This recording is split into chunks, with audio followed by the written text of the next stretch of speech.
जब बेटा माँ को बोझ समझ बैठा। उस रात ओल्ड एज होम के एक कमरे में जो हुआ, उसने आदित्य की पूरी जिंदगी बदल कर रख दी। जिस माँ को वो बोझ समझकर वहां छोड़ने आया था, उसी माँ का हाथ पकड़कर अगले दिन वो फूट फूट कर रोने वाला था। लेकिन उससे भी ज्यादा डरावनी बात ये थी कि वहां एक बूढ़े आदमी की आखिरी इच्छा पूरी करते करते आदित्य को अपनी ही औलाद होने पर शर्म आने लगी थी। क्योंकि कभी कभी इंसान को अपनी गलती समझने के लिए सिर्फ एक रात और किसी बुजुर्ग की टूटी हुई आवाज ही काफी होती है। आदित्य, हमारी 5 तारीख की फ्लाइट है और हमारे पास अब बस 2 दिन ही बाकी हैं। तुम एक काम करो, माँ जी को आज ही ओल्ड एज होम छोड़ आओ, ताकि बाद में तुम्हें पैकिंग करते वक्त कोई भी प्रॉब्लम ना हो। साक्षी ने अपने पति आदित्य से कहा। तो आदित्य बोला, हाँ साक्षी, तुम बिल्कुल ठीक कह रही हो। मैं ऐसा करता हूँ कि आज ही माँ को ओल्ड एज होम छोड़ कर आता हूँ। तुम ऐसा करो, जल्दी से मम्मी के कपड़े बैग में रख दो और मम्मी को बाहर लेकर आओ। मैं तब तक गाड़ी बाहर निकालता हूँ। ये बोलकर आदित्य बाहर निकला तो साक्षी अपनी सास शारदा जी के पास आकर बोली, माँ जी, वो हम लोग विदेश जा रहे हैं। इस बार आपकी टिकट नहीं ले पाए क्योंकि वीजा में प्रॉब्लम थी। लेकिन अगली बार जब हम लोग वहां से आएंगे तो आपको भी अपने साथ लेकर जरूर जाएंगे। इसीलिए आपका बेटा आपको 1 साल के लिए ओल्ड एज होम में छोड़कर जा रहा है। तो चलिए, जल्दी से उठिए, आपका बेटा बाहर आपका इंतजार कर रहा है। बेटे बहू की मर्जी के आगे शारदा जी भला क्या ही बोल सकती थी। इसीलिए मन मारकर खामोशी से ओल्ड एज होम जाने के लिए तैयार हो गई। इसके बाद आदित्य उन्हें लेकर ओल्ड एज होम पहुंच गया। वहां पहुंचकर आदित्य रिसेप्शन पर बैठी हुई लड़की से अपनी माँ के एडमिशन की बात करने लगा। तो वो लड़की कहने लगी, सर, हमारी मैनेजर जो हैं वो फिलहाल यहाँ पर मौजूद नहीं है। वो एक दिन के लिए बाहर गई हुई हैं और अब उनके आने पर ही आपकी माँ का यहाँ एडमिशन हो सकता है। ये सुनते ही आदित्य गुस्से से बोला, देखिए मैडम, मेरी बात समझने की कोशिश करिए। मेरे पास इतना वक्त नहीं है कि दोबारा अपनी माँ को यहाँ लेकर आ सकूं। इसीलिए आप इन्हें आज ही यहाँ एडमिशन दे दीजिए। आप कहें तो मैं अभी 2 लाख रुपए का चेक काट कर आपको दे देता हूँ। बस आप मेरी माँ को यहाँ पर रख लीजिए। अरे सर, मैं आपसे एक बार कह तो चुकी हूँ ना कि किसी भी हाल में आपकी माँ को अभी यहाँ एडमिशन नहीं दिया जा सकता है। वो मैडम इस ओल्ड एज होम की मैनेजर हैं और उनके बिना हम कुछ भी नहीं कर सकते। आप ऐसा कीजिए, कल शाम को फिर से आइएगा। कल शाम तक मैडम वापस आ जाएंगी। रिसेप्शन पर बैठी लड़की ने कहा। तो आदित्य बड़ी मुश्किल से अपने गुस्से पर कंट्रोल करते हुए बोला, देखिए मैडम, मैं आपकी बात को समझता हूँ, लेकिन मेरी भी मजबूरी है। हम लोग काफी दूर से आए हुए हैं और 2 दिन बाद मेरी विदेश की फ्लाइट भी है। अभी तो मुझे अपनी बहुत सारी तैयारियां भी करनी है।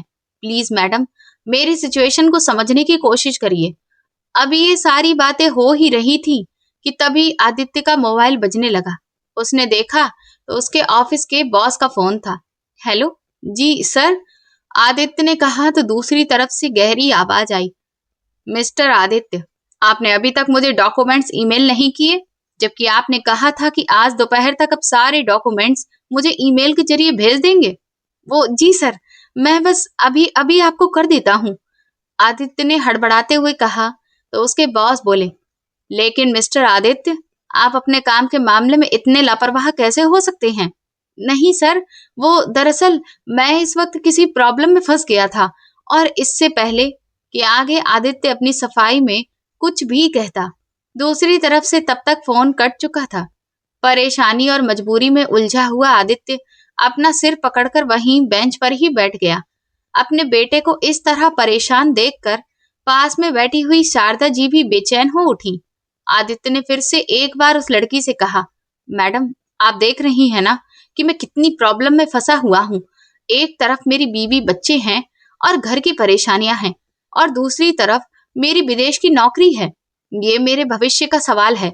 मैडम प्लीज समझने की कोशिश करिए, कुछ तो करिए। आप ओल्ड एज होम की मैनेजर को फोन लगाइए, मैं उनसे बात कर लेता हूँ।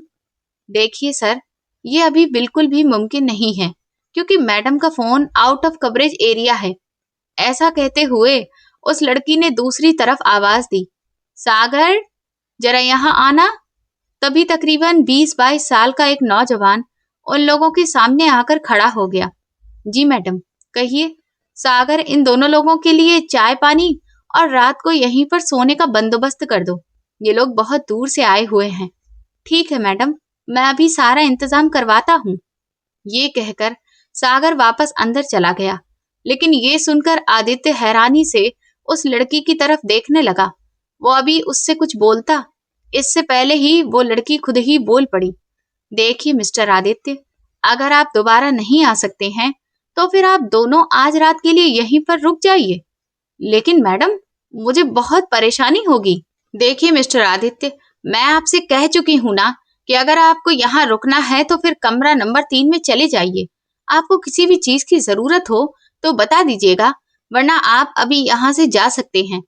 रिसेप्शन वाली मैडम के ऐसा कहने पर आदित्य बेमन से अपनी माँ को लेकर उस कमरे में चला गया जहाँ सागर ने जमीन पर बिस्तर लगाकर उनके रात को रुकने का इंतजाम कर दिया था। साहब, मैं भी थोड़ी देर में चाय और नाश्ता लेकर आता हूँ। तब तक आप हाथ मुंह अच्छे से धो लीजिए, पास में ही बाथरूम भी है। इतना कहकर सागर कमरे से बाहर चला गया तो आदित्य वहीं लैपटॉप लेकर बैठ गया और जल्दी से अपने ऑफिस का काम निपटाने लगा। तो शारदा जी साथ में लाया हुआ अपना बैग खोलकर बैठ गई और एक रुमाल में लिपटी हुई रोटियां निकालते हुए बोली, पता है बेटा, मैं तुम्हारी और बहू की बातें कल रात ही सुन ली थी, इसीलिए आज सुबह जल्दी उठकर मैंने ये आलू के पराठे बना लिए थे ताकि 2 दिन तक आराम से यहीं खाती रहूं। और फिर तुझे भी तो बहुत पसंद है ना बेटा, देख मैं तेरे लिए अचार भी लेकर आई हूँ। अपनी माँ की इस बात का आदित्य ने कोई भी जवाब नहीं दिया। वो तो बस अपने काम में ही व्यस्त था। उसके पास अपनी माँ की बातें सुनने के लिए भला वक्त कहाँ था। बेटे का कोई जवाब न पाकर शारदा जी फिर से बोली, अच्छा चलो कोई बात नहीं बेटा, मैं आज तुम्हें अपने हाथों से आलू के पराठे खिला देती हूँ। ना जाने इसके बाद कब मुझे ये सुख मिले या फिर ना भी मिले। ये कहते कहते उनका गला भर आया और जैसे ही पराठे का एक निवाला तोड़कर शारदा जी ने अपने बेटे को खिलाने की कोशिश की तो आदित्य गुस्से से झुंझलाते हुए बोला, क्या है मम्मी, आपको और कोई काम नहीं है? बेवजह आप मुझे क्यों परेशान कर रही हैं? अरे मुझे अभी बहुत सारे काम खत्म करने हैं। आप खाइए आलू के पराठे, मुझे अभी बिल्कुल भी भूख नहीं है। अपने बेटे का ऐसा बर्ताव देखकर शारदा जी सहम गईं और चुपचाप वो पराठे वापस उसी रूमाल में लपेटकर अपने बैग में रख लिए।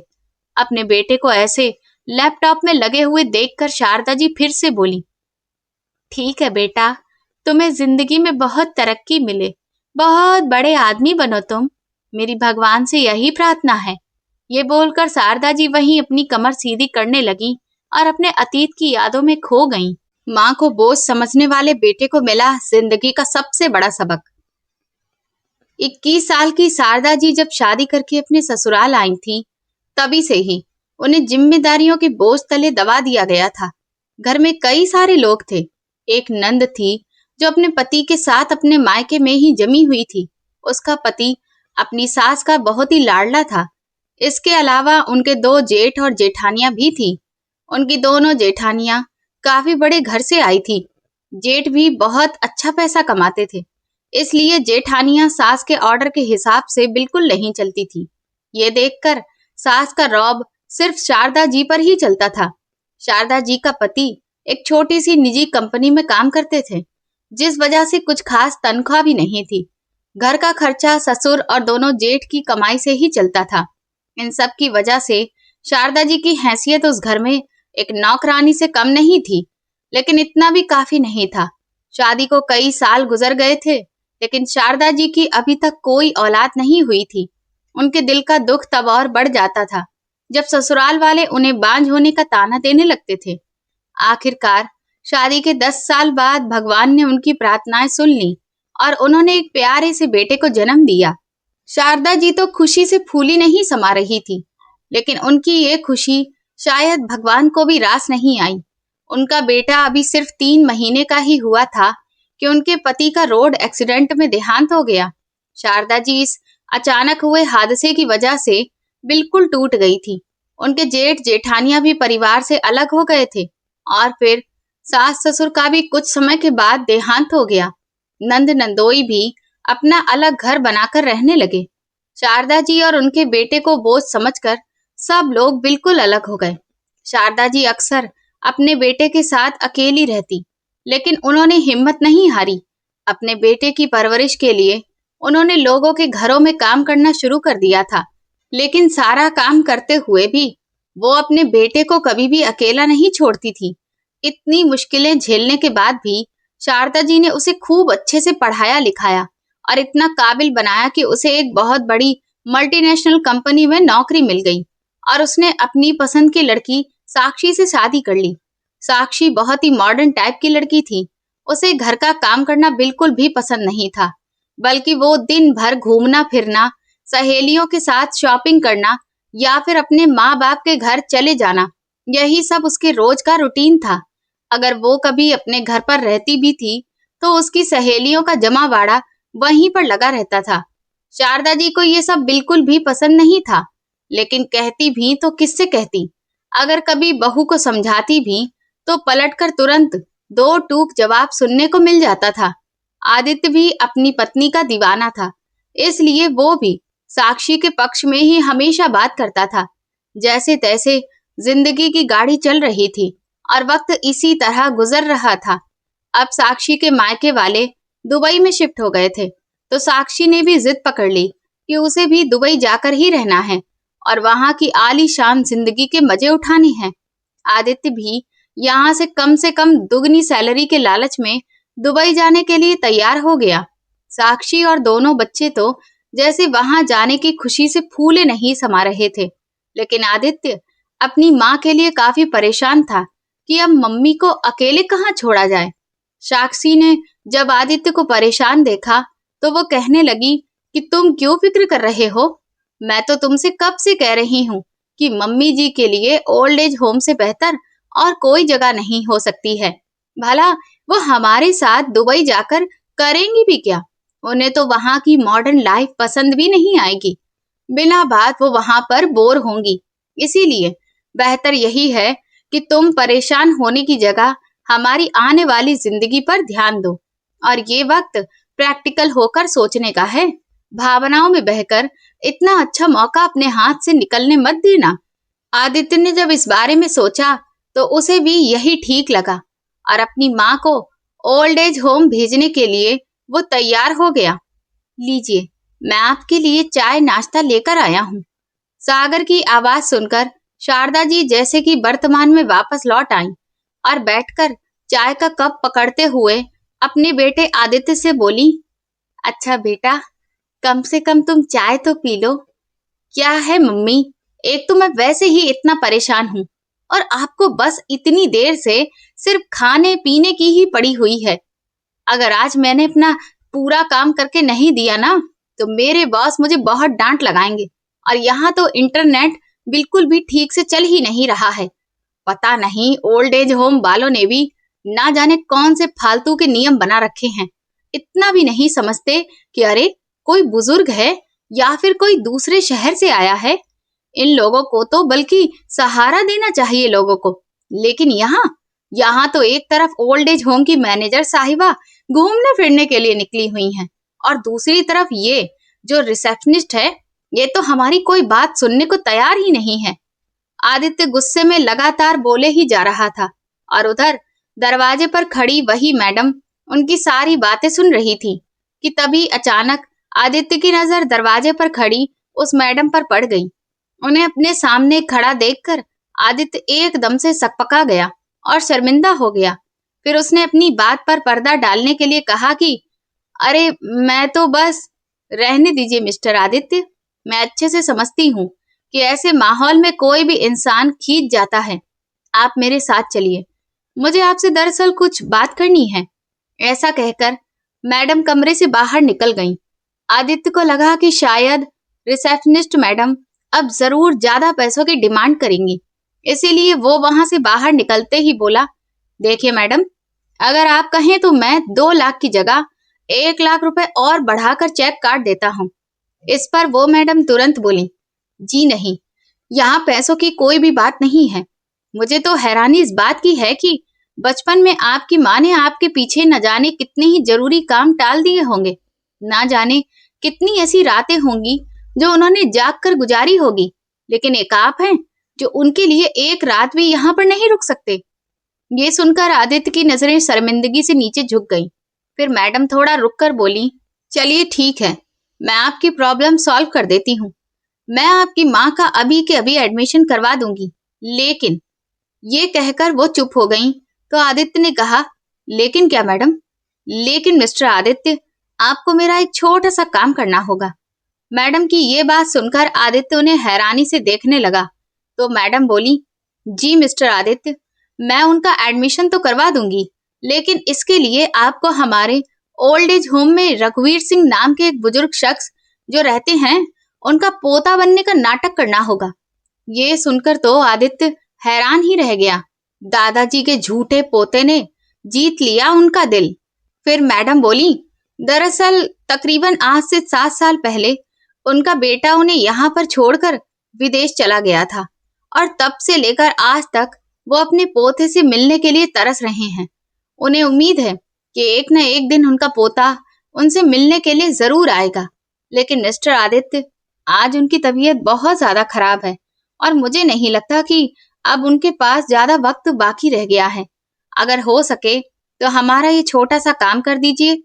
आपको सिर्फ एक नाटक ही तो करना है, लेकिन सच में इतने सालों से अपने पोते को देखने की तमन्ना में उनकी आंखें जो तरस रही हैं, उन्हें कितना सुकून मिलेगा।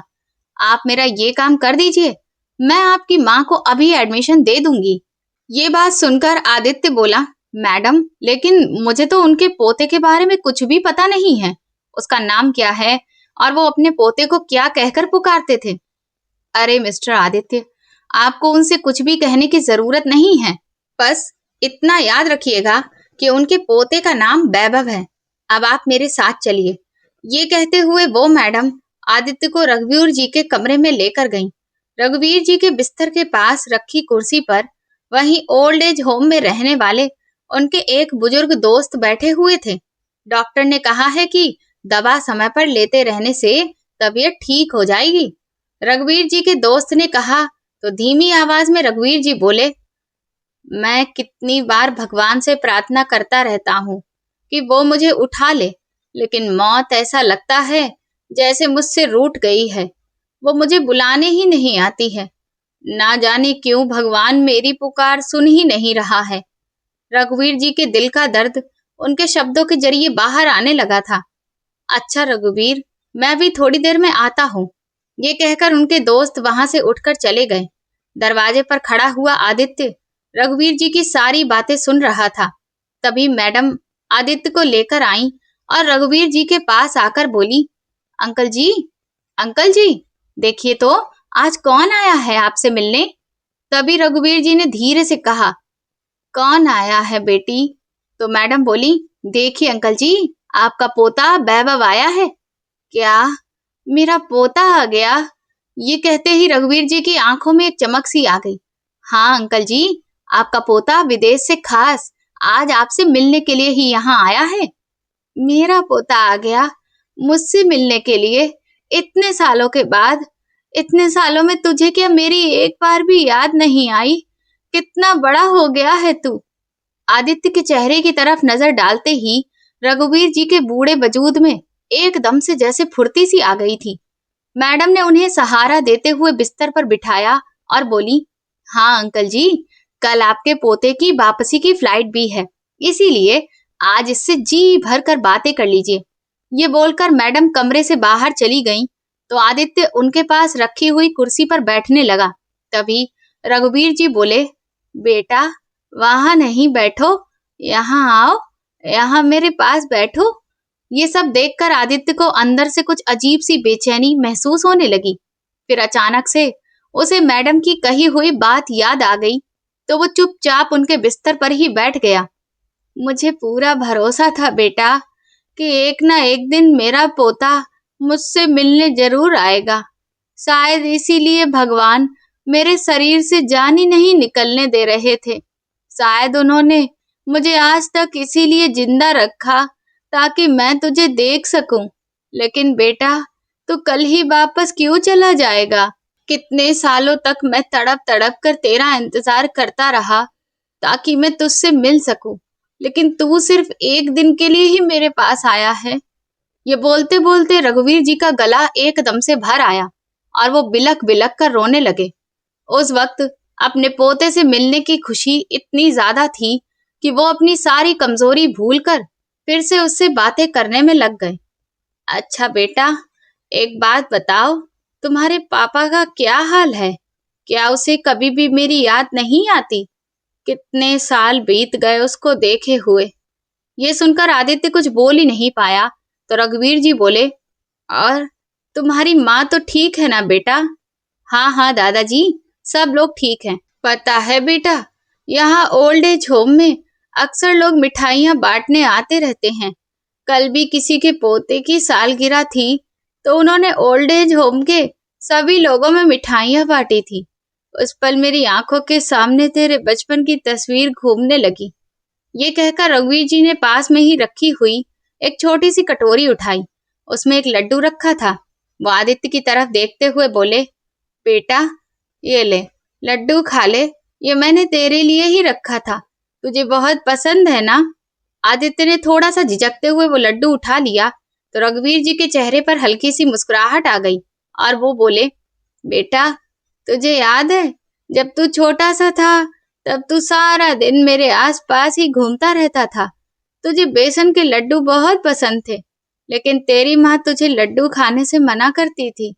इसीलिए हर रोज शाम को पार्क में टहलने के बहाने तू मेरा हाथ पकड़कर मुझे बाजार लेकर जाता था और हलवाई की दुकान पर लड्डू खाने की जिद करता था।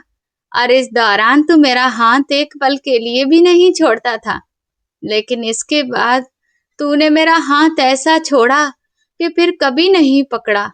ये कहते हुए रघुवीर जी अपने बूढ़े कांपते हुए हाथों की तरफ देखने लगे और उनका चेहरा एकदम से उदासी से भर गया। ये देखकर आदित्य बोला, नहीं नहीं दादाजी, ऐसी बात बिल्कुल नहीं है। जिंदगी में परेशानियां बहुत हैं। भले ही मैंने उस वक्त आपका हाथ छोड़ दिया, लेकिन देखिए मैं फिर भी आज आपसे मिलने आया हूं ना।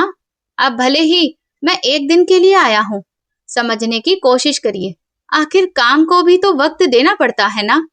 दादाजी, अगर मैं अपने काम को वक्त देने की कोशिश करता हूँ तो फिर रिश्तों को वक्त नहीं दे पाता, और अगर मैं रिश्तों पर ध्यान देता हूँ तो फिर मेरा काम छूटने लगता है। हाँ बेटा, गलती तो हमारी ही है। हम काम के बोझ को रिश्ता समझ लेते हैं और रिश्तों को बोझ। ये सुनकर आदित्य नजरें झुकाकर चुपचाप बैठ गया। रघुवीर जी बोले, लेकिन बेटा मुझे बहुत खुशी है कि कम से कम तू आज मुझसे मिलने तो आया। अरे हाँ, एक बात तो मैं तुझसे पूछना ही भूल गया। अच्छा ये बताओ, तुम्हारी शादी हो गई है क्या? रघुवीर जी ने जब ये पूछा तो आदित्य सच में सोच में पड़ गया। उसके दिमाग में ख्याल आया कि अगर मैं हाँ कहता हूँ तो दादाजी फिर अपनी बहू के बारे में पूछने लगेंगे। आदित्य को खामोश बैठे देखकर रघुवीर जी बोले, क्या हुआ बेटा, किस सोच में पड़ गए? तुम्हारी शादी हुई है या फिर नहीं हुई? अरे नहीं दादाजी, मेरी शादी नहीं हुई है। अच्छा बेटा। ये कहते हुए अचानक रघुवीर जी की आवाज कांपने लगी और आंखों से आंसू बहने लगे। माँ की गोद और ओल्ड एज होम का दर्द। फिर थोड़े वक्त के बाद बोले, बेटा क्या तू मेरी एक बात मानेगा? हाँ दादाजी, बताइए। नहीं बेटा, वो तेरे पापा तो मुझे अकेला छोड़कर चले गए थे, लेकिन बेटा तू कभी भी अपने माँ बाप को बुढ़ापे में अकेला मत छोड़ना। बुढ़ापे में जब कोई इंसान अकेला रह जाता है तो उसकी जिंदगी एक सजा से ज्यादा और कुछ नहीं रहती। ये सिर्फ मेरे अकेले की कहानी नहीं है बेटा। यहाँ ओल्ड एज होम में ना जाने ऐसे कितने ही बूढ़े लोग हैं जिनके बेटे बहू पोते पोतियां सब हैं, भरा पूरा परिवार है, लेकिन उन्हें अपना कहने वाला कोई भी नहीं है। बेटा, यहाँ रहने वाले बुजुर्गों के दिल में परिवार की यादें दिन रात किसी कील की तरह चुभती रहती हैं। तभी आदित्य और रघुवीर जी की बातें हो ही रही थी कि तभी आदित्य का मोबाइल फोन बजने लगा। उसने देखा कि उसकी पत्नी साक्षी का फोन आ रहा था। तो आदित्य बोला, अच्छा दादाजी, अब आप सो जाइए। सुबह एयरपोर्ट जाने से पहले मैं आपसे मिलने के लिए जरूर आऊंगा। हाँ बेटा, तुम भी थक गए होगे ना, जाकर सो जाओ। भगवान करे कि तुम्हें दुनिया की सारी खुशियां मिले। आदित्य ने रघुवीर जी के पैर छुए और उनका आशीर्वाद लिया और फिर भारी कदमों से वो दरवाजे की तरफ बढ़ा। लेकिन जैसे ही वो दरवाजे की चौखट पार करके आगे बढ़ा, उसी वक्त एक घुटी हुई दिल दहला देने वाली आवाज उसे पीछे से सुनाई दी। उस आवाज ने उसके दिल को बुरी तरह से हिलाकर रख दिया था। किसी अनहोनी के एहसास पर उसने पीछे मुड़कर देखा तो पाया कि रघुवीर जी बिल्कुल बेसुध होकर अपने बिस्तर पर गिर चुके थे। आदित्य तुरंत दौड़कर उनके पास गया, उन्हें जोर जोर से हिलाया, खूब झंझोड़ा, लेकिन रघुवीर जी की जान निकल चुकी थी। उन बुजुर्ग से कोई रिश्ता ना होते हुए भी उनकी ऐसी हालत देखकर आदित्य की आंखों से बेतहाशा आंसू बहने लगे। उसने तुरंत ही मैडम को आवाज दी और रघुवीर जी के बारे में बताया। काफी देर तक आदित्य उदास होकर बाहर ही बैठा रहा। तभी उसका फोन एक बार फिर से बजने लगा। घबराते हुए उसने फोन उठाया तो उसकी पत्नी साक्षी बोली, ओफो, तुम इतनी देर से कहाँ हो? तुम तो माँ जी को ओल्ड एज होम छोड़ने गए थे ना, फिर तुम अभी तक वापस क्यों नहीं आए? वो क्या है ना साक्षी, जब मैं यहाँ पर आया तो ओल्ड एज होम की मैनेजर यहाँ पर थी ही नहीं। इस वजह से मम्मी का एडमिशन यहाँ नहीं हो पा रहा था। इसीलिए मैं आदित्य आगे कुछ बोलता इससे पहले ही साक्षी उसकी बात काटते हुए बोली, तुम भी ना कमाल करते हो। अरे, आज अगर एडमिशन नहीं हुआ है तो फिर कल हो जाएगा। इसके लिए तुम्हें वहां पर रुकने की जरूरत क्या थी? तुम्हें माँ जी को वहां पर छोड़कर वापस आ जाना चाहिए था। अब 2 दिन बाद हमारी फ्लाइट है और तुम हो कि वहां अपनी माँ के पास बैठे हो। ये तुम कैसी बातें कर रही हो साक्षी? वो माँ है मेरी, ऐसे कैसे उन्हें यूं ही छोड़कर आ जाता? मैं कल सुबह यहाँ से निकल जाऊंगा। ये कहते हुए आदित्य ने तुरंत फोन बंद किया और वहां से उठकर अपनी माँ के पास कमरे में चला आया। अपने बेटे को उदास देखकर शारदा जी ने पूछा, क्या हुआ आदित्य बेटा, कोई परेशानी है क्या? इतनी देर तक तुम कहाँ लगे रहे? कुछ नहीं मम्मी, बस मैं बैठे बैठे थक गया था तो इसीलिए बाहर थोड़ा टहलने के लिए चला गया था। अच्छा मम्मी, वो आप आलू के पराठे बनाकर लाई थी ना, वो मुझे खाने हैं। मुझे बहुत तेज भूख लगी हुई है।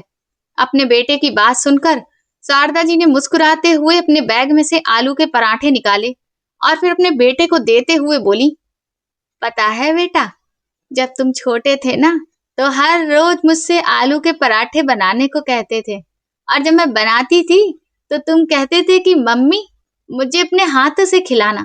जब भी तुम्हारे हाथ से खाता हूँ तो खाने का मजा दुगना हो जाता है। तो आज भी खिलाओ ना मम्मी। आदित्य ने कहा तो शारदा जी मुस्कुराते हुए उसे अपने ही हाथों से पराठे खिलाने लगी। फिर इमोशनल होते हुए आदित्य बोला, मम्मी, याद है तुम्हें जब बचपन में एक बार गर्मियों की छुट्टियों में हम लोग नानी के घर गए हुए थे तो मैं वहीं गली में आसपास के बच्चों के साथ छुपन छुपाई खेलने लगा था। कोई कहीं तो कोई कहीं छुप गया था। मैं भी बच्चों के साथ पास की गली में ही जाकर छुप गया था। थोड़ी देर में बाकी सारे बच्चे तो खेलकर भाग गए थे, लेकिन मैं वहां गली में ही घूमता रहा क्योंकि नानी का घर किधर है ये मैं भूल गया था। वो बात याद करके शारदा जी बोली, हाँ बेटा, तुझे मैंने उस दिन कहाँ कहाँ नहीं ढूंढा था। दोपहर से शाम हो गई थी और शाम से रात हो गई थी, लेकिन तुम मुझे कहीं भी नहीं मिले थे। जिस बेटे को मैं 2 घड़ी के लिए भी अपनी नजरों से ओझल नहीं होने देती थी, वही बेटा कई घंटों से गायब था। मैं पागलों की तरह तुझे इधर उधर ढूंढती जा रही थी। गलियों में भटकते भटकते आखिरकार तू मुझे सामने से आता हुआ दिखा। तब कहीं जाकर मेरी जान में जान आई थी। हाँ मम्मी, मुझे याद है। मुझे देखते ही तुम दौड़ती हुई मेरे पास आई थी और मुझे अपने सीने से लगा लिया था। कितना रोई थी तुम उस दिन। हाँ बेटा, जो माँ बेटे को बचपन में 1 मिनट के लिए अपनी आंखों से ओझल नहीं होने देती थी, अब उसी बेटे के बिना अकेली कैसे रहूंगी। ये सोच सोच कर मेरा दिल बैठता है। शारदा जी की आंखों से ये कहते हुए आंसू बहने लगे। अपनी मम्मी को देखकर आदित्य की आंखों में भी आंसू आ गए। बहुत लंबा समय बीत गया था माँ बेटे को इस तरह बैठकर आपस में बात किए हुए, क्योंकि जब से आदित्य की शादी हुई थी तब से लेकर आज तक वो सिर्फ अपनी पत्नी, बच्चों और नौकरी में ही व्यस्त रहा था। मम्मी के पास बैठने का उसके पास टाइम ही नहीं था और ना ही कभी उसे ऐसी कोई जरूरत महसूस हुई। बातें करते करते आदित्य अपनी माँ की गोद में सिर रखकर वहीं सो गया। कमरे के बाहर खड़ी मैडम काफी देर से ये पूरा नजारा चुपचाप देख रही थी। शारदा जी बहुत देर तक उसके सिर पर हाथ फेरती रहीं और फिर थोड़ी देर बाद शारदा जी भी अपने बेटे के सिर पर सिर रखकर वहीं सो गईं। सुबह आदित्य की आंख खुली तो वो हड़बड़ाकर बोला, मम्मी मुझे तो बहुत देर हो गई, मैं चलता हूँ। जल्दबाजी में वो अपने बैग में सारा सामान रखने लगा और फिर रिसेप्शन पर सारी फॉर्मेलिटीज पूरी करने के बाद जल्दी से जाने को तैयार हो गया तो शारदा जी बोली, बेटा अपना ख्याल रखना, रास्ते में रुककर कुछ खा लेना, नहीं तो मुझे तुम्हारी फिक्र होती रहेगी। ठीक है मम्मी, अब मैं चलता हूँ। ये कहकर आदित्य वहां से तेजी से निकला और सीधा अपने ऑफिस के बॉस के पास चला गया। हालांकि दिन भर उसके दिमाग में एक अजीब सी उलझन बनी रही। उसे ऐसा लग रहा था जैसे वो बहुत कुछ अपने पीछे छोड़कर आया है। ना चाहते हुए भी बार बार ओल्ड एज होम में रहने वाले बुजुर्ग लोगों के बेबस, लाचार और मायूस चेहरे उसकी आंखों के सामने बार बार घूम रहे थे। माँ की दुआओं ने बेटे का दिल बदल दिया। रात को आदित्य जब घर पहुंचा तो वो काफी उदास था। साक्षी ने जब उसे देखा तो पूछने लगी, छोड़ आए तुम माँ जी को ओल्ड एज होम? तो आदित्य ने धीरे से अपना सिर हिला दिया। तभी साक्षी बोली, वैसे तो अच्छा ही हुआ, आखिर हम कब तक उनका बोझ उठाते। चलो आदित्य, तुम हाथ मुंह धो लो, खाना तैयार है, मैं लगाती हूँ। अपनी पत्नी की बातें सुनकर आदित्य हैरत में पड़ गया। अब तो उसका दिमाग उलझन से घिरा हुआ था, लेकिन अब शायद उसके दिमाग में ये बात साफ हो गई थी कि अब उसका अगला कदम क्या होगा। अरे क्या हो गया, तुम अभी तक फ्रेश होकर नहीं आए? खाना ठंडा हो रहा है, साक्षी ने कहा तो आदित्य बोला कि मुझे भूख नहीं है। ये कहकर फिर वो अपने कमरे में चला गया। रात को सब लोग सो चुके थे, लेकिन आदित्य की आंखों से नींद जैसे कोसों दूर थी। उसने ये रात बड़ी मुश्किल से काटी। अगले दिन सुबह होते ही आदित्य बिना किसी को बताए अपनी गाड़ी लेकर घर से निकला और ठीक 2 घंटे के बाद वो इस ओल्ड एज होम पहुंच गया जहां एक दिन पहले वो अपनी मम्मी को छोड़कर आया था। जैसे ही आदित्य अंदर गया तो सामने वही मैडम खड़ी हुई थी जो बड़े ही सुकून से उसकी तरफ देख रही थी। कुछ बुजुर्ग भी गलियारे में टहल रहे थे। अंदर जाकर आदित्य इधर उधर देखने लगा। मैडम, वो मेरी मम्मी कहाँ हैं? प्लीज आप उन्हें बुला दीजिए। तो मैडम बोली, देखिए मिस्टर आदित्य, अभी तो आपकी माँ से कोई बात नहीं हो सकती है। ये सुनकर आदित्य बोला, क्यों मैडम, ऐसा क्या हो गया? तो मैडम कहने लगी कि मिस्टर आदित्य, दरअसल आपकी मम्मी ओल्ड एज होम की कुछ महिलाओं के साथ पास ही बने हुए मंदिर में आरती करने के लिए गई हैं। दरअसल आज उन्होंने अपने बेटे के लिए व्रत रखा हुआ है। अपनी सेहत और जिंदगी की परवाह किए बिना उन्होंने इस उम्र में भी व्रत रखा हुआ है। इस वक्त वो मंदिर में व्यस्त होंगी और आपकी लंबी उम्र और तरक्की के लिए भगवान से प्रार्थना कर रही होंगी। मैडम की ये बात सुनते ही आदित्य की आंखों से आंसुओं की धार निकल पड़ी। तभी सामने से शारदा जी हाथ में पूजा की थाली लिए हुए दिखाई दी। उन्हें देखते ही आदित्य मम्मी, मम्मी ऐसे कहते हुए उनकी तरफ दौड़ा। आंसुओं से भीगा हुआ आदित्य का चेहरा देखकर शारदा जी को वही वक्त याद आ गया जब उनका वो छोटा सा आदित्य रास्ता भटक गया था और अपनी मम्मी को देखते ही मम्मी मम्मी चिल्लाता हुआ उनकी तरफ दौड़ आया था।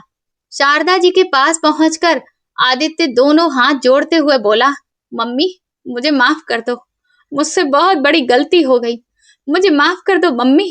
आपने मेरे लिए क्या क्या नहीं किया। आपके प्यार और आशीर्वाद की वजह से ही मैं जिंदगी में कामयाब इंसान बन पाया था। बचपन में जो माँ मुझे 2 पल के लिए भी अकेला नहीं छोड़ती थी, उसी माँ को मैं यहाँ वृद्ध आश्रम में रहने के लिए छोड़ गया। लानत है मेरे जैसी औलाद पर। शारदा जी के पैरों में गिरकर आदित्य काफी देर तक रोता रहा। शारदा जी ने कंधे से पकड़कर उसे उठाया और उसके आंसुओं को पोंछते हुए बोली, कोई बात नहीं बेटा, घर की खुशी के लिए मजबूरी में इस तरह के कदम भी उठाने पड़ जाते हैं। तो आदित्य बोला, नहीं माँ, अब मैं ऐसा कोई भी कदम नहीं उठाऊंगा, क्योंकि अब मैं तुम्हें वापस घर ले जाने के लिए आया हूँ। चलो मम्मी, अब घर चलते हैं। तभी मैडम बोली, लेकिन मिस्टर आदित्य, आप इन्हें ऐसे लेकर नहीं जा सकते। ओल्ड एज होम से ले जाने के लिए आपको मैनेजर के ऑफिस में जाकर सारी फॉर्मेलिटीज पूरी करनी होगी। ठीक है मैडम, आप मुझे मैनेजर से मिलवा दीजिए। तभी मैडम उन्हें मैनेजर के ऑफिस में ले गईं और एक कागज निकालकर आदित्य को साइन करने के लिए दे दिया और सामने रखी कुर्सी पर बैठ गईं। ये देखकर आदित्य हैरत में पड़ गया और बोला कि यहाँ की मैनेजर अभी तक नहीं आई हैं क्या? तो मैडम बोली, मिस्टर आदित्य, इस ओल्ड एज होम की मैनेजर मैं ही हूँ। ये सुनते ही आदित्य बोला, लेकिन मैडम, 2 दिन पहले तो आपने मुझसे कहा था कि मैनेजर तो छुट्टी पर गई है। इस बात पर मैडम मुस्कुराते हुए बोली, वो सब झूठ था, और वो झूठ मैंने इसलिए बोला था ताकि एक दिन आप यहाँ पर रुकें और देखें कि उम्र के इस हिस्से में परिवार से अलग होकर एक इंसान की क्या हालत हो जाती है। मैं यहाँ पर आने वाले सभी लोगों को एक मौका देती हूँ, और वो लोग खुशकिस्मत होते हैं जो इस मौके को संभाल लेते हैं। माँ बाप की अपनी अहमियत होती है मिस्टर आदित्य। माँ बाप अपने बच्चों की पैदाइश से पहले ही उनका भविष्य संवारने के लिए पैसा जमा करना शुरू कर देते हैं, लेकिन बदले में ये उम्मीद नहीं करते कि उनके बच्चे बड़े होकर उनके बुढ़ापे के लिए पैसे जमा करें, क्योंकि उस वक्त उन्हें पैसों की जरूरत नहीं होती।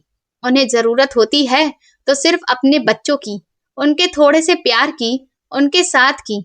और जब उन्हें यह सब मिल जाता है तो उनका बुढ़ापा भी खुशी खुशी बीत जाता है। ये बात सुनकर आदित्य की आंखों में आंसू आ गए। वो बोला, आपका बहुत बहुत धन्यवाद मैडम, आपने मुझ पर एक बहुत बड़ा एहसान किया है, और आपका ये एहसान मैं कभी भी नहीं भूलूंगा। मैडम को धन्यवाद कहकर आदित्य जैसे ही अपनी मम्मी को लेकर ओल्ड एज होम से बाहर निकला तो वहां के सारे बुजुर्ग टकटकी बांधकर उन्हें वहां से जाते हुए देख रहे थे और सोच रहे थे, काश उनकी जिंदगी में भी कोई ऐसा दिन आए जब उनका कोई अपना पछतावे और उन्हें याद करते हुए यहाँ आए और उन्हें अपने घर वापस ले जाए। इधर जैसे ही शारदा जी अपने बेटे के साथ गाड़ी में बैठी, तभी आदित्य के पास साक्षी का फोन आया। अरे, तुम इतनी सुबह सुबह मुझे बताए बिना कहाँ निकल गए? कितनी बार मैं तुम्हें फोन मिला चुकी हूँ, लेकिन तुम हो कि फोन ही नहीं उठा रहे हो। साक्षी बोली तो आदित्य कहने लगा कि मैं ओल्ड एज होम से मम्मी को लेकर वापस आ रहा हूँ। ये सुनते ही साक्षी जोर से दहाड़ी, क्या? ये तुम क्या कह रहे हो? मम्मी को वापस ला रहे हो? अरे, इन्हें तुम कहाँ रखोगे? हमें तो दुबई जाना है ना, और मैं तुम्हें साफ साफ बता देती हूँ, दुबई जाने का प्रोग्राम मैं बिल्कुल भी कैंसिल नहीं करूंगी। तुम उन्हें जहां से उठाकर ला रहे हो ना, वहीं चुपचाप छोड़कर आओ। साक्षी अपनी रफ्तार से बोलती जा रही थी तो आदित्य बोला, बिल्कुल नहीं साक्षी, मैं अपनी माँ को अकेला छोड़कर दुबई बिल्कुल नहीं जा सकता। अगर तुम्हें जाना है तो तुम जा सकती हो, मैं तुम्हें छोड़ने को तैयार हूँ, लेकिन अपनी मम्मी को नहीं। ये कहते हुए आदित्य ने तुरंत फोन बंद कर दिया। तभी शारदा जी बोली, बेटा, मैं तो अब कितने ही दिन की मेहमान रह गई हूँ, ओल्ड एज होम में पड़ी रहती। मेरी वजह से तुम अपने घर में झगड़ा मत करो। नहीं मम्मी, अब मैंने पक्का फैसला कर लिया है कि चाहे जो भी हो जाए, लेकिन मैं अपनी माँ का साथ कभी नहीं छोड़ूंगा। शारदा जी को लेकर आदित्य जैसे ही घर में पहुंचा तो उसकी पत्नी साक्षी शारदा जी को देखते ही आग बबूला हो गई और चिल्लाकर बोली, ठीक है, अब तुम भी अपनी इस बूढ़ी माँ के साथ ही रहोगे। मैं तो चली अपने माँ बाप के पास दुबई। हाँ साक्षी, बिल्कुल तुम जा सकती हो। जब तुम अपने माँ बाप के बिना नहीं रह सकती तो फिर मैं भी अपनी माँ के बिना नहीं रह सकता। सोच कर देखो, जब तुम अपने माँ बाप को ओल्ड एज होम में देखोगी तो तुम्हें कैसा लगेगा? आदित्य ने ऐसा कहा तो साक्षी गुस्से से बोली, ये तुम क्या बकवास कर रही हो आदित्य? मेरे माँ बाप भला ओल्ड एज होम में क्यों जाएंगे? मेरे भाई भाभी बहुत सेवा करते हैं मेरे माँ बाप की। हाँ साक्षी, यही मैं तुम्हें समझा रहा हूँ। जब तुम्हारा भाई अपने माँ बाप की सेवा कर सकता है तो फिर मैं अपनी माँ की सेवा क्यों नहीं कर सकता? अपने पिता को तो मैं बचपन में ही खो चुका था, लेकिन अब अपनी माँ की सेवा करने से मैं कभी भी पीछे नहीं हटूंगा। जब तुम्हें अपने माँ बाप की फिक्र है तो फिर मुझे भी अपनी माँ की फिक्र है। मेरी माँ के पास तो मेरे पापा भी नहीं है। तुम्हें पता है, पूरी दुनिया से अकेले लड़कर मेरी माँ ने मुझे इस काबिल बनाया है ताकि मैं बुढ़ापे में उनका सहारा बन सकूं। और आज तुम मुझसे कह रही हो कि मैं उन्हें छोड़कर दुबई चला जाऊं। ये कहते कहते आदित्य फूट फूट कर रोने लगा। तो फिर साक्षी की भी आंखें भर आईं। उसने दोनों हाथ जोड़ते हुए आदित्य से कहा, मुझे माफ कर दो आदित्य। आज मुझे अपनी गलती का एहसास हो गया है। अब मुझे कहीं भी नहीं जाना है। मुझे भी अपनी माँ जी के पास ही रहना है। ये कहते हुए साक्षी भी खूब रोने लगी। तो बेटे और बहू को रोता हुआ देखकर शारदा जी ने अपने आंसू पोंछे और दोनों को अपने गले से लगा लिया और सब लोग खुशी खुशी रहने लगे। तो दोस्तों, इस कहानी से हमें ये सीख मिलती है कि माँ बाप कभी भी बोझ नहीं होते। जो माता पिता अपनी पूरी जिंदगी बच्चों की खुशियों और भविष्य के लिए लगा देते हैं, उन्हें बुढ़ापे में सिर्फ अपने बच्चों का प्यार, सम्मान और साथ चाहिए होता है। आज लोग पैसा, करियर और आरामदायक जिंदगी के पीछे रिश्तों को भूलते जा रहे हैं, लेकिन सच यही है कि इंसान की असली पहचान उसके माँ बाप के प्रति व्यवहार से होती है। कहानी हमें यह भी सिखाती है कि समय रहते अगर इंसान अपनी गलती समझ जाए तो फिर रिश्ते फिर से संभाले जा सकते हैं, क्योंकि माँ बाप का दिल हमेशा अपने बच्चों के लिए माफ करने वाला ही होता है। तो दोस्तों, आप लोग किस शहर से हमारी कहानी सुन रहे हैं और आपको ये कहानी पसंद आई हो तो कमेंट करके प्लीज जरूर बताएं और इस वीडियो को लाइक करें, ज्यादा से ज्यादा शेयर करें और हाइप दें। साथ ही चैनल को सब्सक्राइब करना ना भूलें। और अगर आपको मेरी मेहनत पसंद आई हो तो प्लीज मुझे सुपर थैंक्स देकर अपना प्यार और सपोर्ट जरूर दिखाएं, ताकि मैं आपके लिए ऐसी ही शानदार कहानियां लाती रहूं। ये कहानी सिर्फ मनोरंजन और समाज को एक भावनात्मक संदेश देने के उद्देश्य से बनाई गई है। कहानी के सभी पात्र और घटनाएं काल्पनिक हैं। इनका किसी भी व्यक्ति या घटना से कोई संबंध नहीं है। कृपया अपने माता पिता और बुजुर्गों का सम्मान करें। धन्यवाद।